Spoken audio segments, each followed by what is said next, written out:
8 महीने से राजीविका में काम करने वाली महिलाओं को वेतन नहीं मिला।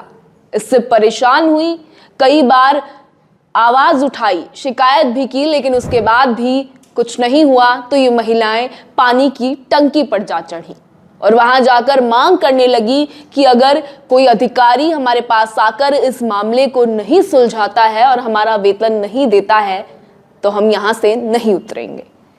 ये मामला है राजस्थान के भरतपुर जिले के पथेना गांव का, जहां कुछ महिलाएं जो कि गांव में राजीविका में काम करती थी, उन्हें 8 महीनों से वेतन नहीं दिया गया। ये आरोप है इन महिलाओं का। और उन्होंने साथ ये भी कहा कि वो यहाँ गांव के सरपंच से मिली, शिकायत की, बात की, लेकिन उसके बाद भी कोई समाधान ना हो सका।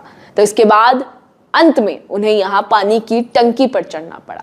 ये घटना आज यानी कि शनिवार की ही दोपहर 12 बजे की है, जहां कुछ तस्वीरें सामने आई, कुछ वीडियो सामने आई, जहां आप देख सकते हैं कि कुछ महिलाएं यहां गांव के पानी की टंकी पर चढ़ी हुई हैं और मांग कर रही हैं कि किसी अधिकारी को हमारे पास बातचीत करने के लिए भेजो, वरना हम यहां से नहीं उतरेंगे। 8 महीने से वेतन नहीं मिला है, इसके चलते हमें हमारे घर वालों का, परिवार का पालन पोषण करने में बहुत ज्यादा परेशानी हो रही है, जो कि आम सी बात है। अगर आप में से किसी या हमें भी किसी को 8 महीने तक वेतन ना मिले तो ये बड़ी परेशानी लेकर आएगा। यही हुआ इन महिलाओं के साथ भी। 8 महीनों से वेतन नहीं मिला, परेशान हुई, शिकायत की, लेकिन अंत में जब कहीं कुछ हाथ नहीं लगा तो पानी की टंकी पर जा चढ़ी और प्रशासन से मांग कर रही हैं कि अभी इन्हें वेतन दिया जाए।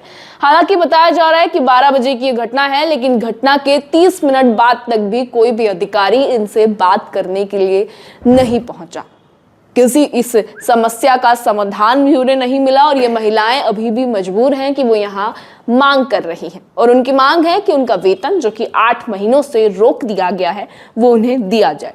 एक बार फिर से आपको इस घटना की, इस पूरे वाकया की कहानी डिटेल्स मैं बता देती हूँ। भरतपुर के पथेना गांव में ये घटना हुई। राजीविका में ये महिलाएं काम करती थी। महिलाओं का आरोप है कि 8 महीनों से वेतन नहीं मिला है और वेतन नहीं मिलने से उन्हें परेशानियां हो रही हैं, आर्थिक तंगी उन्हें देखने को मिल रही है। उनकी सुनवाई जब नहीं हुई तब उन्होंने जाकर अंत में ये कदम उठाया है। सरपंच से भी बात की गई, जहां जहां वो जा सकती थी, शिकायत कर सकती थी, सब उन्होंने किया, लेकिन कोई समाधान नहीं निकला तो पानी की टंकी पर चढ़ना पड़ा। शनिवार की आज दोपहर की ये घटना है। महिलाओं की मांग है कि किसी अधिकारी को मौके पर बुलाया जाए, उसके बाद ही वो टंकी से उतरेगी। लेकिन दुर्भाग्य की बात है कि 30 मिनट बाद भी कोई भी उनसे बात करने नहीं आया और ग्रामीणों ने प्रशासन के अधिकारियों को इस घटना की सूचना कर दी है। लेकिन बड़ी बात है कि 8 महीने एक बड़ी अवधि है। महिलाएं जो अपने परिवार में कुछ योगदान देने के लिए काम करती हैं ताकि उनका गुजारा अच्छे से हो सके, लेकिन अगर 8 महीने तक उनका वेतन ही रोक दिया जाएगा तो कैसे कोई काम कर सकेगा। ये बात आप पे भी ले सकते हैं। अगर 8 महीने तक अगर आपको सैलरी ही नहीं दी जाए तो क्या आप काम कर पाएंगे? यही हुआ इन महिलाओं के साथ। वेतन की मांग कर रही हैं। इस खबर पर आप अपनी राय कमेंट सेक्शन में लिख सकते हैं। बाकी इस खबर को और ज्यादा डिटेल में पढ़ने के लिए और ऐसी और तमाम खबरों को डिटेल में पढ़ने के लिए आप हमारी वेबसाइट पर भी विजिट कर सकते हैं।